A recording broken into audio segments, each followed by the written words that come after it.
قرارداد تلاش کرنے کی کوشش کر رہی ہیں جو موجودہ حکومت ضوابط پر ہنگامہ آرائی کا الزام لگایا۔ شہر کی حدود میں 1.2 لاکھ آٹو رکشہ CNG یا LPG پر چل رہے ہیں اور 40,000 ڈیزل والے، جبکہ تقریباً 5,000 آٹو رکشہ CNG اور LPG ہیں جو GHMC حدود سے باہر رجسٹرڈ ہیں۔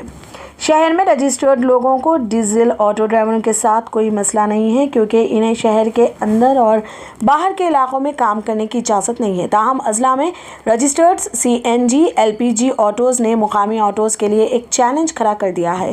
دلیل یہ ہے کہ شہر میں سخت اصولوں کا مطلب ہے کہ ایک آٹو رکشہ رکھنے کی قیمت 3.7 لاکھ روپے ہے، لیکن پڑوسی اضلاع میں اس کی قیمت صرف 2.2 لاکھ روپے کے لگ بھگ ہے۔ اس لیے شہر کے اندر رجسٹرڈ لوگ اسے قبول کرنے کو تیار نہیں ہیں۔ تلنگانہ AITUC کے جنرل سیکریٹری B وینکٹیشم نے کہا، شہر میں نئے آٹوز کی لاگت ایک انٹری لیول کار کے برابر ہے۔ ٹریفک پولیس کی وارننگ کے بعد پولیس نے گاڑیوں کو ضبط کرنے جیسی کارروائی شروع کر دی۔ پیر کو خیرتآباد میں RTA ہیڈ آفس کے قریب احتجاجی مظاہرہ کیا گیا۔ ڈرائیورز تمام آپشنز کھلے رکھے ہوئے ہیں اور امکان ہے کہ وہ جلد ہی ٹریفک پولیس کے فیصلے کو عدالت میں چیلنج کریں گے۔ اس مسئلے کو حل کرنے کے لیے یونینوں نے بدھ کو حیدرآباد میں میٹنگ کرنے کا فیصلہ کیا ہے۔ آٹو یونینز نے موجودہ خرابی کے لیے فائنانسز اور حکومت کو مورد الزام ٹھہرایا ہے، یہاں تک کہ شہر میں ایک نیا آٹو خریدنا مہنگا ہو گیا ہے۔ چونکہ آپ ایک نیا آٹو رکشہ نہیں خرید سکتے جب تک کہ ایک پرانے آٹو کو اسکریپ میں تبدیل نہ کر دیا جائے، اس لیے شہر میں ضابطوں کے مطابق اس کی قیمت 1.5 لاکھ روپے ہے۔ اس لیے جو لوگ اسکریپ شدہ گاڑیاں فراہم کرتے ہیں وہ بھاری رقم وصول کر رہے ہیں اور تمام کارروائیوں کے بعد اس کی قیمت ادا کرنا پڑتی ہے، تقریباً ایک بالکل نئی گاڑی کے برابر۔ چونکہ یہ آلودگی پر قابو پانے کا معاملہ ہے، اس لیے حکام کو اصولوں میں نرمی کرنی چاہیے اور کم از کم نئے CNG آٹوز کو پرانی گاڑی کو ختم کرنے کی ضرورت کے بغیر اجازت دینا چاہیے۔ ریاست بھر میں ان گاڑیوں کے لین دین میں ملوث ہے، ایک اور یونین لیڈر نے کہا۔ تلنگانہ ٹریفک پولیس کے چالان پر رعایت دینے کے ایک بار کے موقع کو منگل کے روز پہلے دن بے مثال رد عمل ملا ہے۔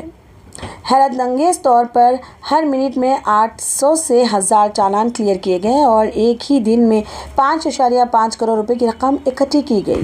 گاڑیوں کے مالکان کی جانب سے اپنے زیر التوا چالان کو رعایت پر کلیئر کرنے کا زبردست رد عمل ملا۔ ہمیں توقع تھی کہ پہلے دن تقریباً 2 لاکھ چالان ادا کر دیے جائیں گے، لیکن ہم حیران رہ گئے کہ شام 6 بجے تک تقریباً 4.1 لاکھ چالان کلیئر ہو گئے اور مزید 1 لاکھ دی ہندو نے ٹریفک انسپکٹر چالان M نرسنگ راؤ کا حوالے دیتے ہوئے کہا۔ افسر نے مزید کہا کہ صبح 10 بجے سے دوپہر 2 بجے تک کے اوقات میں فی منٹ میں کلیئر کیے گئے چالانوں کی تعداد 1000 سے تجاوز کر گئی۔ راؤ نے مزید کہا کہ زبردست آن لائن ٹریفک کی وجہ سے چالان میں کچھ تکنیکی خرابیوں کا سامنا کرنا پڑا۔ Joint commissioner of police traffic Hyderabad AV رنگاناتھ نے کہا کہ کلیئر کیے گئے چالان کی اصل قیمت تقریباً 20 کروڑ روپے ہوگی، لیکن بھاری رعایت کی وجہ سے پہلے دن مجموعی طور پر 5.5 کروڑ روپے جمع ہوئے۔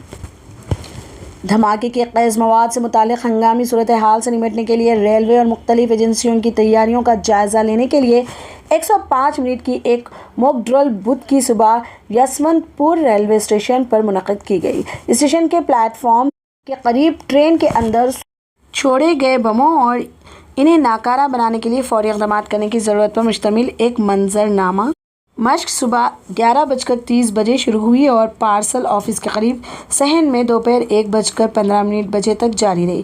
اس الگ تھلگ جگہ پر مختلف سیکورٹی ایجنسیوں کی نمائندگی کرنے والے تقریباً 100 افراد موجود تھے، جس میں ٹرین کی نمائندگی کے لیے پٹریوں پر ایک ہوگی کا استعمال کیا گیا تھا۔ ریلوے ذرائع کے مطابق مرکز برائے انسداد دہشت گردی اور کرناٹک کے داخلی سلامتی ڈویژن نے یہ مشق ریلوے پروٹیکشن فورس، سرکاری ریلوے پولیس اور بنگلور ریلوے ڈویژن کے سیفٹی ڈویژن کے تعاون سے کی۔ اس مشق میں سونگھنے والے کتے بھی شامل تھے۔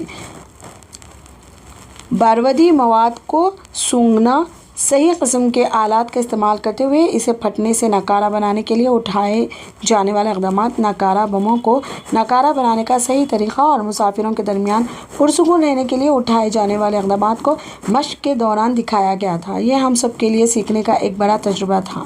ایک اور ریلوے ذریعے نے کہا۔ بنگلور ڈویژن کے DRM شیام سنگھ نے کہا کہ بدھ کی صبح کی گئی فرضی مشق کامیابی کے ساتھ مکمل ہوئی۔ گزشتہ سال 30 ستمبر کو یشونت پور میں ایک اور موک ڈرل کی گئی تھی جس میں نیشنل ڈیزاسٹر ریسپانس فورس شامل تھی، جس میں 2 الٹنے والی بگیوں کے پٹری سے اترنے کو نافذ کیا گیا تھا۔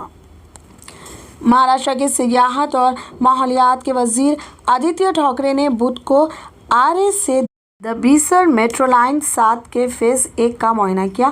میٹرو فیز 1 کی 7ویں لائن میں آرے سے دہیسر تک 10 اسٹیشن ہیں۔ ٹھاکرے نے ان میٹرو اسٹیشنوں کے کام کا بھی جائزہ لیا۔